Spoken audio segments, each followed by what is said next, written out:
Hey guys, welcome to our first podcast with FCA Tom, and I brought a special guest with me, Anthony Hargrove. Anthony, say hi. What up, everybody? How you doing, Tom? Man, I'm wonderful. Thanks so much for coming, man. Thanks for having me. Hey, let's tell them a little bit about what FCA is. Obviously, FCA's mission or vision is to see the world transformed by Jesus through the influence of coaches and athletes. Mm-hmm. And how we do that is we go into the high schools and the middle schools to be able to build relationships with coaches so that through their influence we get the opportunity to share Jesus with their players by spending time with them, doing character coaching with them. And then through that we get to influence some of their friends as well. Yeah. And I know you got an FCA shirt on. We are so excited. You flew in from Illinois just to kind of hang out with us today at FCA over at Port Charlotte High School. Tell us about your experience and influence with FCA over your life. Well, man, first of all, thanks, Tom, for having me, man. Thanks you for inviting me on the show. But no, FCA has been a part of my life since 2001, I want to say. Went to Georgia Tech.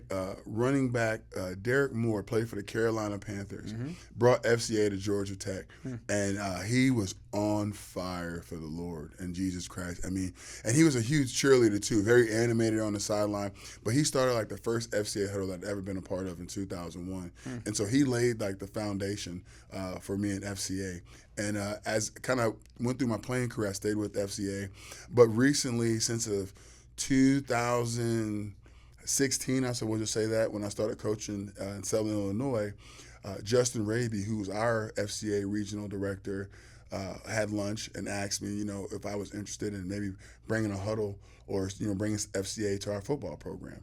And so we got started in Southern Illinois in 2016, and there's FCA huddles at our high school, at three of the high schools within like a 10-mile radius of us. And so it's really been awesome just in watching how Jesus is moving through the young lives just in Southern Illinois, and really like the impact that it has. Yeah. So it's just that's my little short run with FCA so far. Yeah, that's incredible. You grew up here in Charlotte County. Yes. So for me, it's been a transition year for me. I've been with Young Life for 12 years, and then this year, over the summer, transitioned over to FCA. Love FCA. I've been a part of FCA, I don't know, maybe at least 25 years, going as a youth pastor and as a as a Young Life person, kind of going to the huddles and stuff, but never really understood the influence that coaches have. Yeah. I think it was Billy Graham that said that a coach will have more impact in 1 year than the average person does in their lifetime. So true. I mean, it's so true. You see that as a coach right now, right? Yes. Well, and so one of the things, like, I got started with coaching with Kerry Martin up in Southern Illinois, and something that he did, he had team meals at the church, and so we started doing that with our players. Coach Kerry Hammonds, our special teams coach, started reaching out to churches in the community, and they were all willing to bring our kids in and feed them.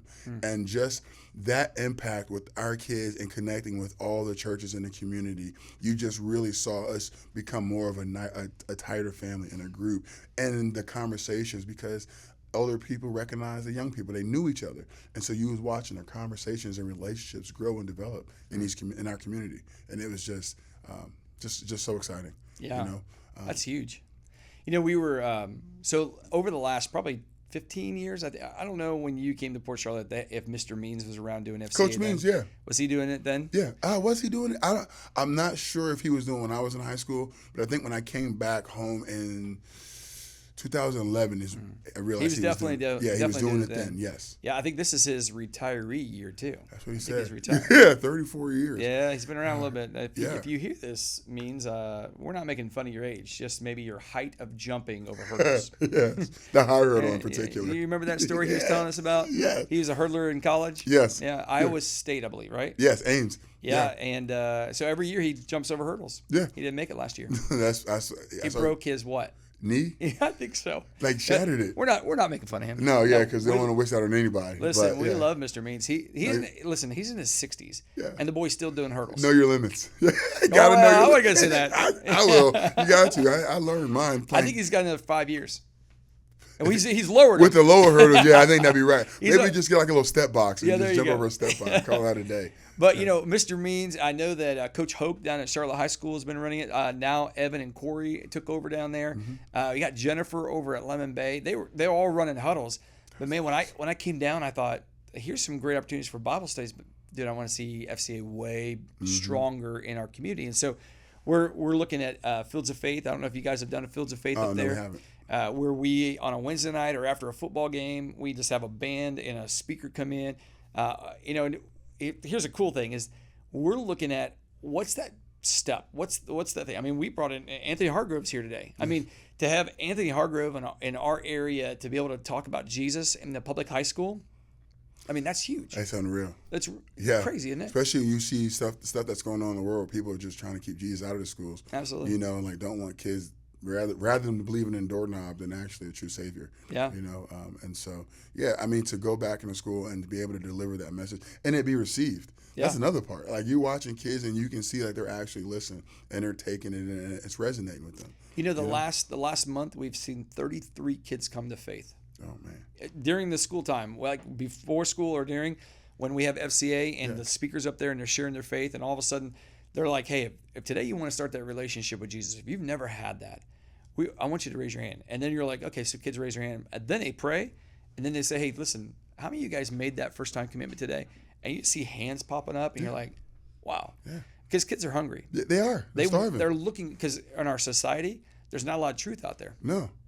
And that is the truth. And you probably see that from the college perspective all the way down. I mean, you see these college kids that probably went through COVID, right? Yep. And in a sense, they might be a little softer than other kids that you've coached before because they were a little bit more in the reserved, house, reserved, and maybe didn't get that maturity level that they needed to get when they're out in the world and hanging out with people and getting, pushed back. And all of a sudden now you've got these kids that you're coaching. What I've noticed is that they want to. They feel like they need a little bit more hands-on. Yeah. Now, you see that coaching? Oh my God, yes. Well, I mean, but what kid doesn't really need a little bit more extra hands-on, And so, and even, the kids that I've coached and I've developed over the last 7 years, we started from the grassroots, from the base, and really building them all the way up. And so, when you're developing, there's a lot that goes into it, and it's not just so much what you get on the field. Right, it's the off the field stuff, because like if I can't talk to you about what's going on in your life, there's no way you're going to listen to me play football, And it was the same way at Limestone last year, especially when, because I'm a little bit rough, You a rough? little bit, I mean, you're a little tiny guy. What are you talking about? Yeah, people kind of get scared of me, you know what I mean? But when they find out like we have a common bond in Jesus, like You're a believer? Oh yeah. And then you tell your testimony, your story, and they look at you and they're like, oh, that's why you are the way you are. Yeah. And I just love it because Jesus doesn't put everybody in a box. I mean, we're all cut so many different ways. I was yesterday I befriended somebody on Facebook that we're going to talk next week. I don't know his whole story, and if I get the story wrong, I apologize if you're watching this. This gentleman grew up hard. Hard, gangs, drugs, all this stuff. Dude's, and I'm not kidding, dude's bigger than you. And you're a big man. Right. He's bigger, like popped out in the weight room, all stuff. And I'm thinking, you walk up on that guy, you're like, I'm walking the other side of the street. I don't know who he is. You can have it. But that man loves Jesus. Yeah. I saw yesterday on his Facebook, he's talking about Jesus and how people need to come to him. I'm just like, wow, this guy's got a heart for evangelism. Yeah.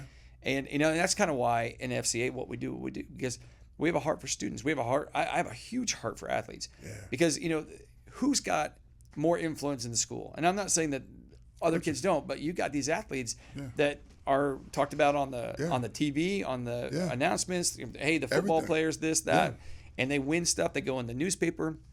These kids got platforms. They've got an opportunity to share their faith if they have one. Yep. And so if we get to go alongside these athletes and walk through with their coaches and walk through with the athletes and say, hey, let me tell you about my best friend Jesus. Yeah. And all of a sudden these kids meet Jesus, man, the influence that they have on the rest of their school is huge. Well, in today's society, I think it's become way more transformative and transactional. And if you're going to be that transformative coach, you need a little bit of Jesus power. Not a little bit, a lot of bit. You know what I mean? Need it all. Because he hits you right in the core. You know what I mean? And you got to be able to like look at a person and really see that they're a young kid. And, every kid may not be, Donovan McNabb or Tom Brady, but that kid's going to grow up and be something. And a mantra that I live by is like, hey, okay, I care about the wins and losses, But the way I count them is in 5 years, if we're in a gas station and you say hi to me, that's a win. Right? If we're in a gas station 5 years later and you walk away, you walk out that store like, man, I hated playing for him. That guy made my life miserable. That's a loss. Even if we won district title when you were in high school with me, I lost because our relationship is tainted. Like I turned you away from Jesus. Right? I want you to see God in everything that I do. And if I turned you away, if you turn away from me, I'm almost turning you away from the gospel. Yeah. I mean, even think about it this way. If that same kid sees you at the gas station, comes up to you and says, Tony, I just need to tell you, Anthony, you made more impact in my life than any other person I've ever been around because you were faithful to your walk with Jesus. Yeah. I mean, that's huge. That's huge. Yeah. And there's an old song by an artist that it said, thank you. Thank you, Lord, for you giving your life. Ray Bolt sang it. I don't know if anybody hears this podcast is going to know anything about that guy, but it was I'm a life that was changed.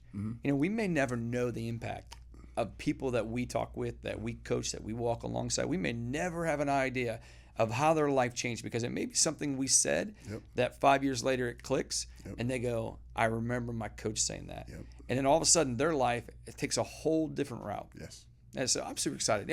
So listen, for FCA, probably one of my favorite shows ever, at least right now, is Woodlawn. Have you seen that? Oh, brother. So Woodlawn talks about Touchdown Tony Nathan. Okay. He was at a small high school that had to merge for diversity's sake of a school. They were trying to say, hey, can we do this? It was an all-white school. They were trying to be diversified. They brought in, they bussed in students and they said, hey, we're going to have a football team. They couldn't figure out how to get along because they were so separate. Football was the one thing that brought the two groups together. And all of a sudden, there's this guy, was an FCA guy.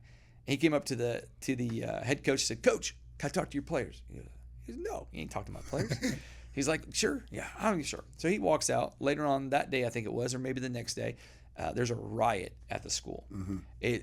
Kids against kids that don't look like each other, going after each other. And he looks at him and says, Coach, can I talk to your players? Well, the coach he's an assistant principal, right?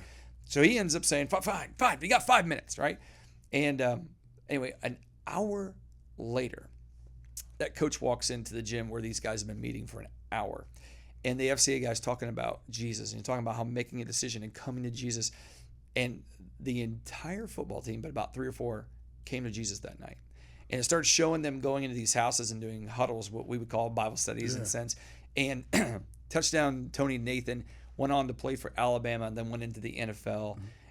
But what took place there and then what took place after, I remember at the very last conversation, it was the coach that he called on the day that he won a national championship with Alabama and said, Coach, this is where I'm at. The influence, it's those times, those influences. And it made me think about kind of your story. I mean, I know you grew up here, but you didn't have it easy, right? No. Tell us a little bit about growing up. Well, so originally from Brooklyn, New York. My mom passed away when I was 9 years old. We were adopted by my aunt and uncle, who moved down here to Florida in the early 90s, and we got adopted in like 1993. My uncle was a custodian at Port Charlotte High School, and so there were 6 boys and 2 girls in the house, so 8 kids. He adopted them all? Yeah. Well, they had one. They had one daughter of their own, but adopted 7 other kids. And so putting 6 boys and 2 girls, we played Pop Warner football, all the sports. Was the Bandits around then? Yeah, Port Charlotte Bandits. That's who you played for? Yeah. Yeah. Coach Les Hassan was my coach. Richard Salatino, all the Hassans were there. I mean, it was, so we leaving Brooklyn, New York, came down to Port Charlotte, Florida. Didn't know much about the South, but just people opened their arms to us. I remember just getting the rides home in the back of pickup trucks, to and from practice.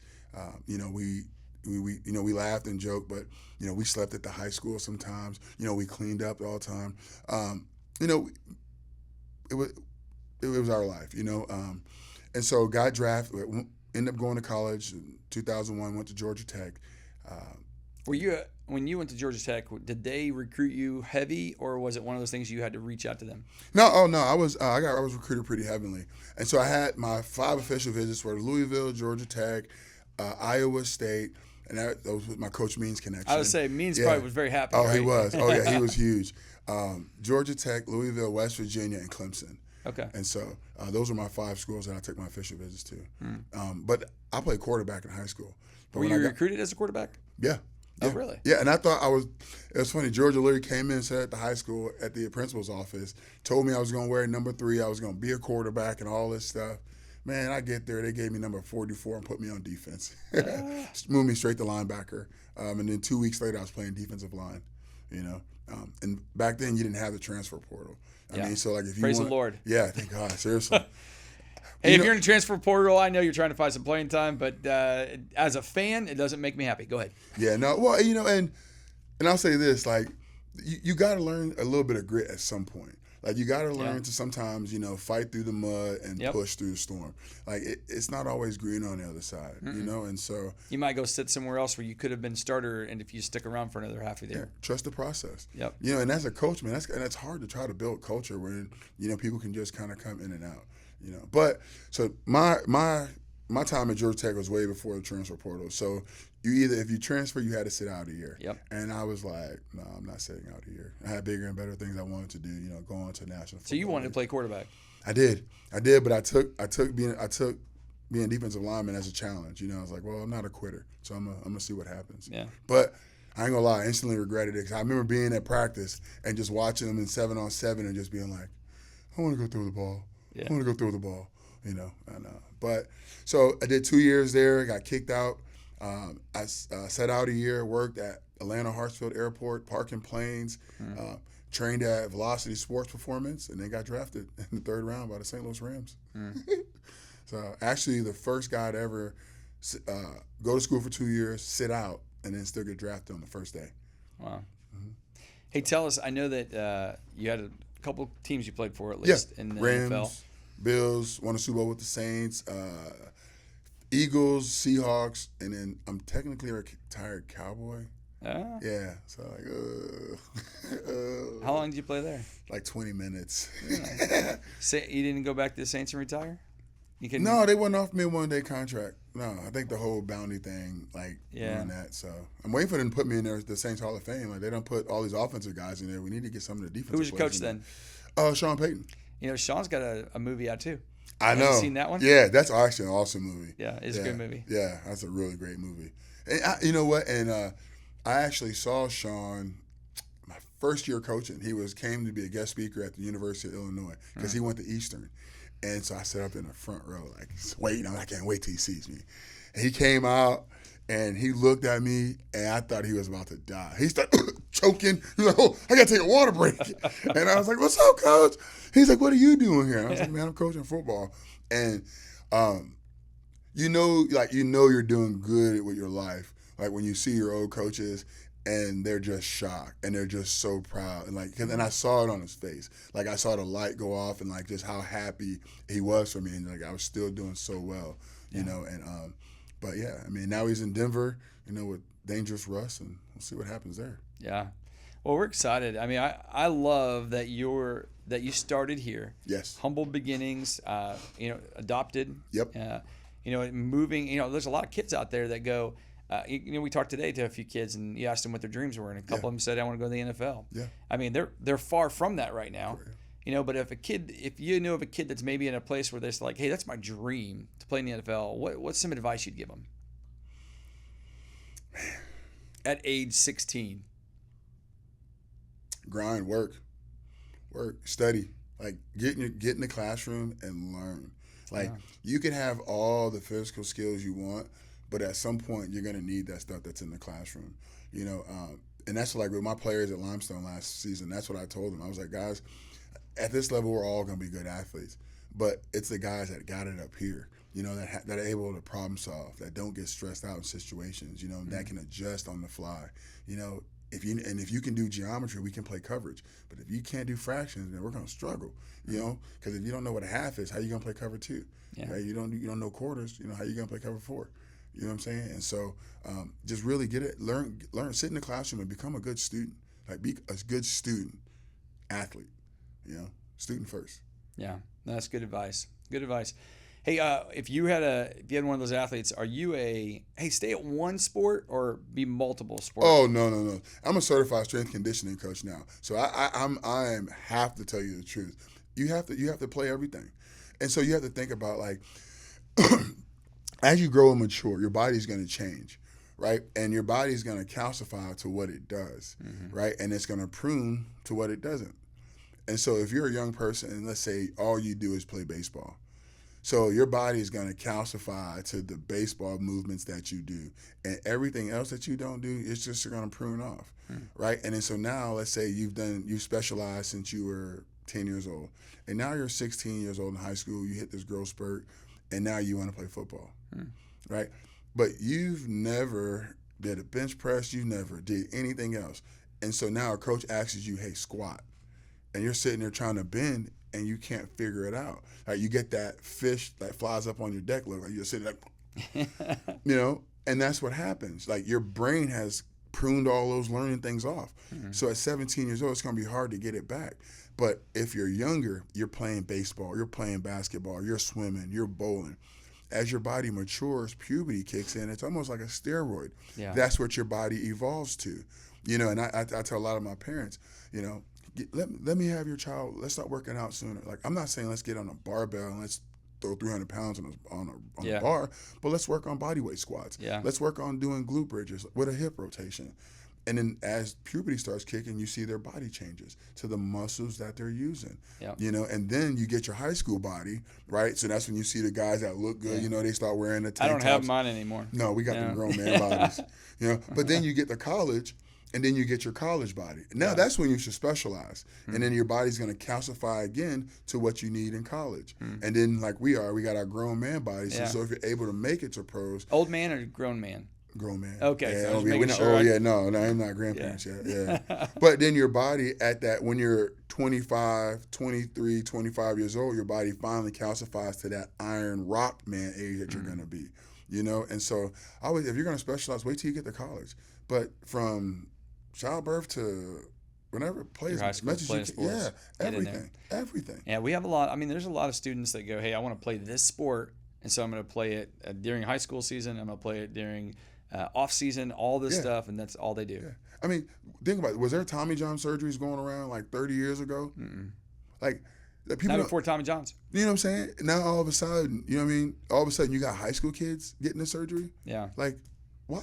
Yeah. Because you're using it too much. Yeah. You're not developing the rest of your other muscles. No, that's good. That's good. Stop specializing. Sorry, AAU coaches.